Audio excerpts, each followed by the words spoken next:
وملائکتہ یصلون علی النبی یا ایھا الذین آمنوا صلوا علیہ وسلموا تسلیما اللہم صلی علی سیدنا مولانا محمد وعلی آل سیدنا و مولانا محمد وبارک وسلم علیہ الصلاۃ والسلام علیک یا سیدی یا رسول اللہ وعلی آلک واصحابک یا سیدی یا حبیب اللہ الصلاۃ والسلام علیک یا سیدی یا رحمۃ للعالمین وعلی آلک واصحابک یا سیدی یا خاتم النبیین۔ حضرت سیدنا عبداللہ بن عمر بن عاص رضی اللہ تعالی عنہ سے روایت ہے کہ رسول اللہ صلی اللہ علیہ وسلم نے فرمایا تمہارا اس زمانے میں کیا حال ہوگا، یا فرمایا ان قریب ایسا زمانہ آنے والا ہے کہ لوگوں کو خوب چھان لیا جائے گا، اہل ایمان اور اچھے آدمی اٹھا لیے جائیں گے اور چھان برا باقی رہ جائے گا، بے دین اور رذیل لوگ باقی رہ جائیں گے جن کے عہد و مواعید میں بے وفائی اور ایمانتوں میں خیانت ہوگی، اور ان میں اس طرح سے اختلاف ہو جائے گا۔ آپ صلی اللہ علیہ وسلم نے اپنے ہاتھوں کی انگلیوں کو ایک دوسرے کے اندر ڈال کر دکھایا۔ صحابہ کرام رضوان اللہ علیہم اجمعین نے عرض کہا یا رسول اللہ صلی اللہ علیہ وسلم تو ہم کیا کریں؟ آپ صلی اللہ علیہ وسلم نے فرمایا جو نیکی ہو اس پر عمل پیرا ہونا، اور جو برائی ہو اس سے دور رہنا، اور خاص اپنی اصلاح کی فکر کرنا اور اپنے عام لوگوں کو چھوڑ دینا۔ اس حدیث پاک میں نبی کریم صلی اللہ تعالی علیہ وسلم نے فتنوں کا ذکر کیا ہے، فتنوں کا ذکر کیا ہے کہ ایک ایسا زمانہ آئے گا جب اتنے فتنے ہو جائیں گے کہ اللہ تبارک و تعالی تم پر ایک ایسا زمانہ مسلط کرے گا، ایسا زمانہ آئے گا کہ جس میں لوگ خیانت کریں گے، ایمانتوں کی حفاظت نہیں کریں گے، تو لوگ جو ہیں وہ دوسرا اس میں مال میں خیانت کریں گے۔ تو فرمایا کہ جو تمہیں اس وقت نیکی تمہارے پاس ہو تو اس کو اسی میں مطلب جو عمل تمہیں نیکی کا میسر آئے تو اس پر عمل کرو، اور جو برائی کا ہو تو اس سے دور رہنا۔ حضرت سیدنا عبداللہ بن عمر بن عاص رضی اللہ تعالیٰ عنہما بیان کرتے ہیں کہ ایک دفعہ ہم رسول اللہ صلی اللہ علیہ وسلم کے ارد گرد بیٹھے ہوئے تھے کہ آپ صلی اللہ علیہ وسلم نے فتنوں کا ذکر کیا۔ آپ صلی اللہ علیہ وسلم نے فرمایا جب تم دیکھو کہ لوگ اپنے عہد و مواعید میں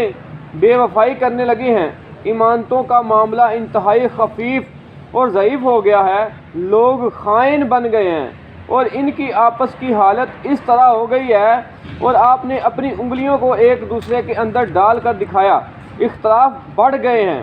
عبداللہ کہتے ہیں کہ میں اٹھ کر آپ کے قریب ہو گیا اور عرض کیا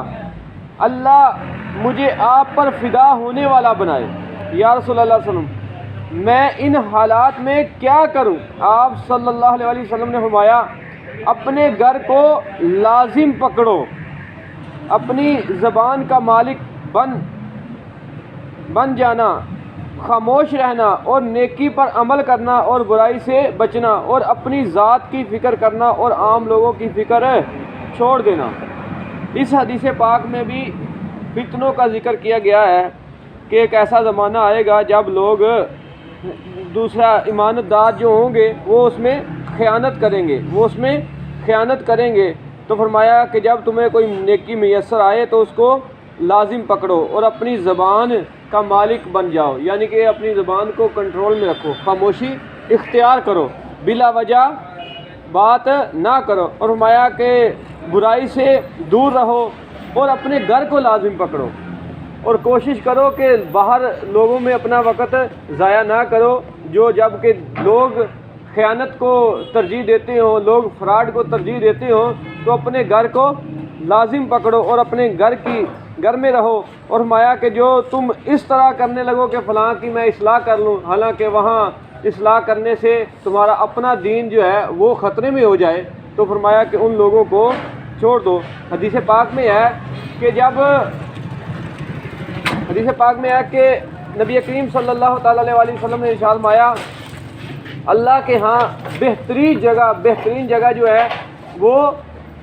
اللہ تعالیٰ کا گھر مسجد ہے، بہترین جگہ جو ہے وہ مساجد ہے، اور بدترین جگہ جو ہے وہ اللہ کے نزدیک وہ بازار ہیں۔ آج ہم دیکھتے ہیں جو بہترین جگہ ہیں وہ خالی ہیں، جو بہترین جگہ ہیں جہاں پر اللہ کی عبادت ہوتی ہے، اللہ کا ذکر ہوتا ہے، وہ خالی ہیں۔ جو بدترین جگہ ہیں وہ بازار ہیں، وہ بڑے پڑے ہیں، وہ برائیوں سے اور ہر ایسی چیزوں سے جس کو بیان بھی نہیں کیا جا سکتا وہ بڑے پڑے ہیں۔ تو ان سے بچنا چاہیے، زیادہ ہمیں مسجدوں کو آباد کرنا چاہیے، برائی کی جگہوں سے بچنا چاہیے۔ حدیث پاک میں ہے کہ جب آپ صلی اللہ علیہ وسلم نے فرمایا کہ تم رستے میں نہ بیٹھا کرو، تو صحابہ کرام رضی اللہ تعالیٰ عنہم اجمعین نے عرض کی یا رسول اللہ صلی اللہ علیہ وسلم، ہمارا زیادہ تر معاملے جو ہے وہ بازاروں میں ہوتے ہیں، تو ہماری مجلسیں بازاروں میں ضروری ہیں۔ تو آپ صلی اللہ علیہ وسلم نے فرمایا کہ پھر ان کا حق ادا کیا کرو۔ وہ حق یہ ہے کہ اپنی نظر کو نیچی رکھنا اور جاتے وقت کسی مسافر کو تنگ نہ کرنا، اس کو ستانا نہیں ہے۔ جب کوئی تم سے کوئی بات کرے، کوئی رستہ پوچھے تو پھر اس کو رستہ بتا دو، ٹھیک ہے۔ تو اپنی نگاہ کی حفاظت کرنا، اپنی زبان سے دوسروں کو تکلیف نہ پہنچانا، تو یہ رستے کے آداب بتائے گئے ہیں۔ دعا ہے اللہ تبارک و تعالیٰ سے کہ اللہ تعالیٰ ہمیں اپنے پیارے حبیب صلی اللہ علیہ وسلم کی لائی ہوئی تعلیمات کے مطابق عمل کرنے والا بنائے، اور جو بہترین جگہ ہیں ان کو اللہ تبارک و تعالیٰ اپنے فضل اپنے کرم سے ہم سب کو آباد کرنے کی توفیق عطا فرمائے، اور بدترین جگہوں سے بچنے کی توفیق عطا فرمائے۔ آمین۔ الحمدللہ رب العالمین والعاقبۃ